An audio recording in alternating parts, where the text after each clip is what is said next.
Halo teman-teman, senang kita bisa bertemu dengan saya Gede Eka Wirawan.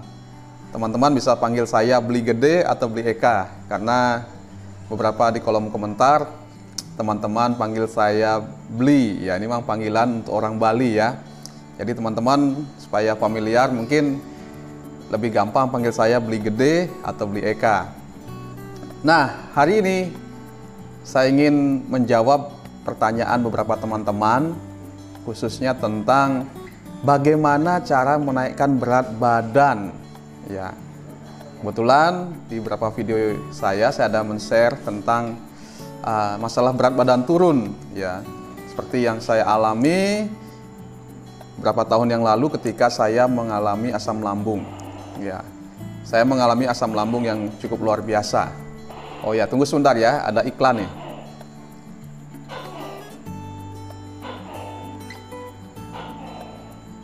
Ya, biarkan iklannya dulu. Oh ya, sudah selesai. Jadi kita dijeda sama iklan ya, iklan tokek ternyata. Ya, teman-teman, kembali lagi kita akan masuk dalam sharing tentang bagaimana menaikkan berat badan. Ya, ada beberapa teman menanyakan, Bli, bagaimana caranya agar berat badan bisa naik lagi? Karena saya mengalami berat badan yang cukup drastis ya, mengalami penurunan berat badan. Nah, seperti yang sudah sampaikan tadi, saya juga pernah mengalami penurunan berat badan, bahkan hampir atau mungkin kurang lebih 50 kg. Ya, dari badan saya gemuk jadi kurus krempeng. Ya. Nah, teman-teman, langsung saja dalam berbicara tentang penurunan berat badan, kita harus melihat dulu faktor penyebabnya. Ya. Dan saya akan mungkin langsung jelaskan bagaimana caranya mengatasi sehingga berat badan kita bisa naik ya. Saya melihat atau saya mencoba untuk merenungkan ya dari pengalaman pribadi saya, apa sih yang membuat berat badan saya turun dan bagaimana saya bisa mengatasinya ya. Nah, faktor pertama, mungkin ini yang terutama sebenarnya dalam masalah asam lambung, yang menyebabkan berat badan turun secara drastis adalah faktor pikiran. Ya, pikiran kita ini dahsyat, bisa mengubah banyak hal dalam hidup kita. Kalau pikiran kita bermasalah, kita bisa mengalami berbagai macam sakit penyakit dan salah satunya asam lambung. Dan tentu berdampak ke penurunan berat badan secara drastis. Ya, walaupun sudah makan banyak, tapi berat badan terus turun. Ya, apa masalahnya? Ya, masalahnya di pikiran. Ya, pikiran kita mengacaukan sistem dalam tubuh kita. Jadi itu yang pertama. Lalu bagaimana mengatasinya? Ya, bagaimana kita mengatasi masalah pikiran kita? Biasanya pikiran sering muncul adalah perasaan takut, seperti yang saya alami, cemas, khawatir, ya, terus ada kecewanya, ada marahnya, ya, campur aduk ya. Ketika saya mengalami asam lambung dulu, sebenarnya ada berbagai macam emosi yang muncul dalam diri saya, dan itu ternyata berdampak buruk bagi saya dan juga bagi berat badan ya. Nah, jadi bagaimana mengatasinya? Saya mengatasinya adalah dengan merubah pola pikir. Itu yang pertama. Ketika saya merasa khawatir, takut, cemas, saya mencoba untuk merubah pola pikir saya. Yang pertama tentu kita selalu minta pertolongan dari Tuhan. Ini yang pertama dan yang terutama menurut saya, minta pertolongan dari Tuhan. Ya, karena kadang-kadang masalah pikiran ini sangat sulit untuk mengatasinya. Ya, jadi kita perlu meminta pertolongan Tuhan. Kita minta supaya Tuhan mampukan kita untuk bisa mengontrol, bisa mengelola pikiran dengan sebaik-baiknya. Ya, supaya kita bisa dikuatkan ketika mengalami masalah, kita perlu kekuatan daripada Tuhan. Ketika kita takut, kita perlu bimbingan Tuhan, ya, kekuatan, penghiburan, ya, yang daripada Tuhan. Lalu yang kedua, kita harus belajar mengelola stres kita, mengelola tekanan-tekanan kita, ya. Karena kita setiap hari mengalaminya, seperti yang saya alami dulu, saya berusaha untuk mengelolanya, ya, saya berusaha untuk mengaturnya. Ya, yang awalnya memang sulit sekali, saya rasa sangat sulit. Tapi pelan-pelan saya pelajari apa sih masalah saya, apa sih yang saya takutkan, apa sih yang saya cemaskan. Akhirnya mulai ketemu. Ya, saya takut dengan ini. Saya cemas dengan ini. Saya khawatir tentang ini. Setelah mulai saya daftarkan, saya mulai atasi satu-satu. Oh, ini saya nggak perlu takut. Ini saya nggak perlu cemas. Misalnya, saya cemas karena, takut nanti asam lambung ini atau penyakit saya ini penyakit berbahaya. Jangan-jangan saya jantung, jangan-jangan saya kena paru-paru, jangan-jangan kena ini, kena itu. Atau jangan-jangan karena sering sakit kepala, jangan-jangan ada masalah di kepala saya. Ada tumor atau ada sebagainya, ya. Karena kita merasakan berbagai sensasi ketika mengalami asam lambung. Tapi setelah kita cek ke dokter, atau hasilnya juga baik, jadi nggak perlu takut. Jadi saya mulai coret rasa takut akan penyakit ini, penyakit itu. Jadi setiap kali muncul, saya langsung bilang, saya baik-baik, saya aman-aman saja, saya nggak ada masalah dengan itu. Jadi lama-lama perasaan itu akan hilang. Kemudian masalah-masalah yang lainnya muncul, misalnya pikiran saya cari penyebabnya apa. Oh, ini penyebabnya. Kemudian saya cari jalan keluarnya. Nah, oh, ini saya tidak menjadi masalah buat saya. Misalnya saya cemas, takut kalau pergi ke keramaian. Ya, kalau ada di tengah-tengah keramaian, saya mulai keliengan dan mulai merasa cemas dan takut. Saya pikir kenapa saya harus takut? Justru banyak orang, saya aman, ada banyak yang bisa tolong kalau seandainya saya sakit. Saya takut kalau sendirian. Ya, saya sudah bahas di salah satu video bagaimana mengatasi ketika kita sendirian. Kan ada Tuhan, kenapa kita takut? Ya. Mulai pelan-pelan saya coret setiap ketakutan, kecemasan, kemarahan bahkan. Ya, saya marah dengan orang-orang. Ketika saya mengalami sakit, banyak sekali hal-hal yang terjadi. Sampai saya mengalami beban yang begitu berat. Ya, tapi saya belajar untuk ampuni orang-orang itu. Saya bilang dalam hati saya, Tuhan, saya maafkan orang-orang ini. Saya yakin dia tidak tahu apa yang dilakukan pada saya. Mungkin dia pikir apa yang dilakukan itu baik. Tapi bagi saya itu sangat buruk. Saya belajar mengampuni.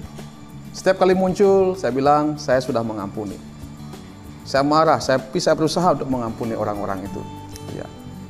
Nah, inilah cara-cara untuk mengatasi atau mengelola tekanan-tekanan yang muncul karena pikiran-pikiran. Dan ada satu hal lagi yang tidak kalah penting ketika kita berbicara tentang pikiran, adalah jangan berdiam diri. Nah, ketika kita cemas, takut, khawatir, jangan kita diam saja. Kita harus beraktivitas. Diam maksud saya adalah tidur, dia menganggur, merenungi nasib saya sakit dan sebagainya. Jangan seperti itu. Kalau seperti itu, maka penyakit kita tidak akan kunjung sembuh. Dan inilah sebenarnya pokok masalah kenapa orang susah sembuh. Karena kita berdiam diri, tidak ngapa-ngapain. Sehingga pikiran kita terus berkembang. Ya, pikiran terus berkembang. Jadi bukannya tambah baik, tambah bermasalah. Ya, ini iklannya muncul lagi. Tapi saya lanjut saja ya. Karena di sini tokek ini rajin bunyi, ya anggap saja burung berkicau ya. Oke teman-teman, kita lanjut lagi. Caranya adalah dengan kita keluar ya. Kalau dengan kita bergaul dengan orang lain, setidaknya bisa mengurangi rasa takut kita, mengurangi rasa cemas kita, mengurangi rasa-rasa yang terakumulasi dalam pikiran kita. Ya, kita harus belajar untuk bergaul, keluar, cari teman, cari sahabat yang baik, yang cocok untuk kita. Nah, saya gambarkan seperti ini, ya. Ya, di tangan saya ini saya anggap, ya. Inilah diri saya, ya. Ya, ini pikiran saya ini diri saya, penuh dengan kegelapan, penuh dengan masalah, ya, penuh dengan pikiran-pikiran yang kacau, yang khawatir, yang cemas, ya, yang marah, yang kecewa, ya, inilah hitamnya kayak begini nih, ya. Jadi ini, ya. Lalu inilah kehidupan, ya, inilah kehidupan di luar kita. Memang sih tentu ada banyak masalah di sini, tetapi coba kita lihat apa yang terjadi.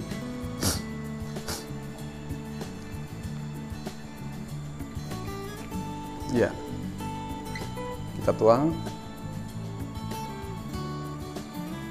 Iya. Ya, teman-teman bisa lihat. Ya, saya sudah menyatu. Ya, kita sudah menyatu ceritanya dengan lingkungan. Di sini ada hitam-hitam nih. Ya. Ya, kita membaur ya. Kita terus membaur. Ya. Kita membaur, mencari teman, mencari sahabat yang baik, yang bisa mendukung, yang bisa menguatkan kita. Ya, yang bisa mensupport kita, ya. Kita membaur dengan semua orang. Kita dengar nasihat, kita dengar masukan. Ya. Kita juga melihat pengalaman-pengalaman orang, ya. Hasilnya, ya teman-teman saya lihat. Ya. Yang tadi itu hilang ya. Sudah nggak ada lagi dia. Karena sudah bercampur, ya. Mungkin kita perlu tambah lagi coba. Ya. Ya.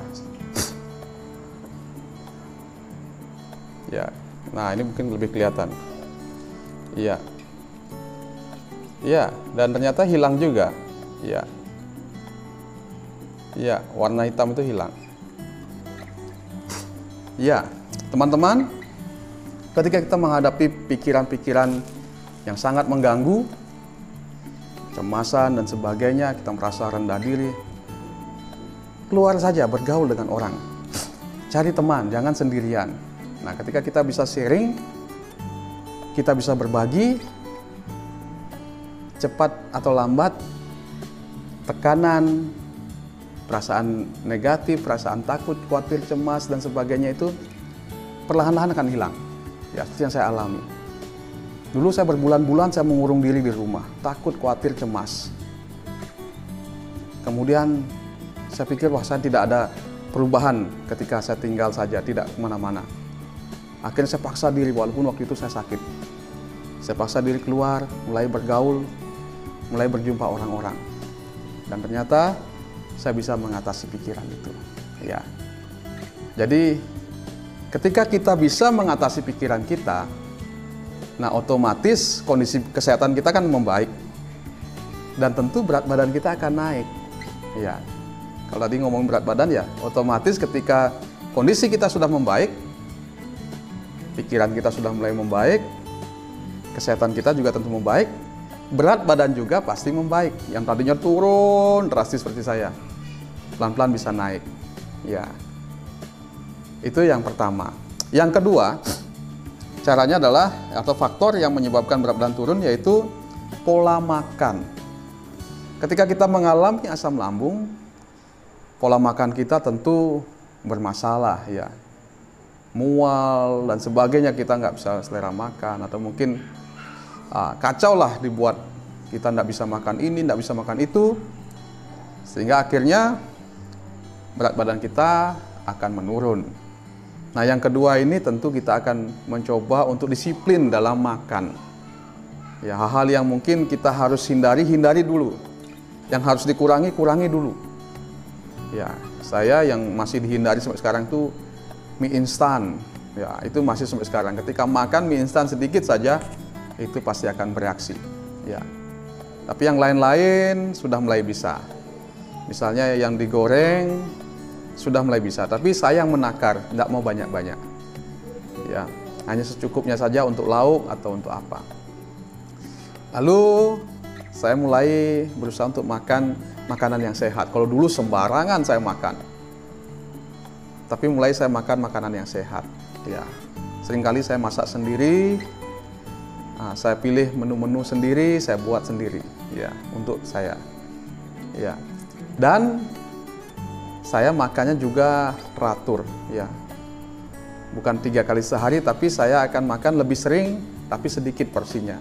Ya, jadi misalnya makan satu hari, misalnya 3 piring, yaitu kita bagi beberapa kali. Jadi mungkin kita aturlah porsinya. Ini yang harusnya untuk 1 kali, kita bagi 2 atau 3. Ya, tentu kita tambahkan dengan sayuran dan lauk pauk ya, yang sehat. Ya. Nah, itu akan menolong berat badan kita akan naik lagi. Dan yang ketiga, ini yang pengalaman saya sendiri juga, adalah faktor penyebab turunnya berat badan saya adalah karena tidak cocok dengan salah satu jenis obat. Saya sudah sharingkan di salah satu video, mungkin teman-teman sudah ada yang menonton. Ya, jadi saya tidak cocok dengan obat yang namanya omeprazol atau sejenisnya. Nah, setelah saya baca, setelah sekian lama saya minum, yaitu karena dosis panjang diberikan oleh dokter, jadi saya minum dalam waktu yang cukup panjang. Tapi setelah saya cek, ternyata obat itu dapat menyebabkan berat badan turun drastis. Dan kemudian sejak saya tahu itu, saya langsung hentikan pemakaian obat itu. Saya ganti dengan obat-obat yang lain. Ya, karena lambung ini ada berapa macam obat sebenarnya yang bisa kita pakai. Dan kemudian saya hentikan omeprazol, saya ganti dengan obat yang lain. Dan syukur ternyata memang sejak saya hentikan itu mulai ada perubahan. Ya, setelah saya bisa mengelola pikiran, pola makan saya sudah mulai baik, saya hentikan obat itu, dan syukur sekarang berat badan saya sudah bertambah. Ya, seperti sekarang ini teman-teman lihat, ya, kondisi saya sudah cukup baik. Ya, sudah naik mungkin sekitar 25 sampai 30 kilo dari waktu sakit, puncak saya sakit itu. Ya, pipi sudah mulai berisi, ya lengan juga sudah mulai berisi, ya yang kemarin hanya tinggal tulang nih, hanya tulang-tulang saja kelihatan di sini. Ya, itu yang bisa saya bagikan. Ya, semoga bisa bermanfaat bagi teman-teman yang saat ini sedang bergumul masalah penurunan berat badan. Jadi yang saya dapat renungkan selama ini atau saya coba cari masalahnya yaitu 3 faktor tadi. Ya, coba mungkin kalau teman-teman merasa salah satu faktor ini menjadi masalah saya, coba selesaikan. Atau 3-tiganya atau 2, ya coba itu diinikan. Karena ada yang bilang, beli saya tidak minum omeprazol tapi berat badan saya turun. Ya, kemungkinan bisa pikiran, bisa pola makan. Ya, tapi ada yang bilang, beli saya masih minum omeprazol. Nah, coba dulu dihentikan. Siapa tahu itu penyebabnya. Oke, itu saja yang saya bagikan. Semoga bermanfaat bagi teman-teman. Kiranya teman-teman yang masih sakit bisa lekas sembuh. Ya. Terima kasih sudah menonton video saya ini. Jika berkenan, mohon bantuannya untuk subscribe, like, dan kalau bisa menolong teman lain, bisa dibagikan atau di-share. Terima kasih, salam sehat buat kita semua. Sampai jumpa dalam video berikutnya.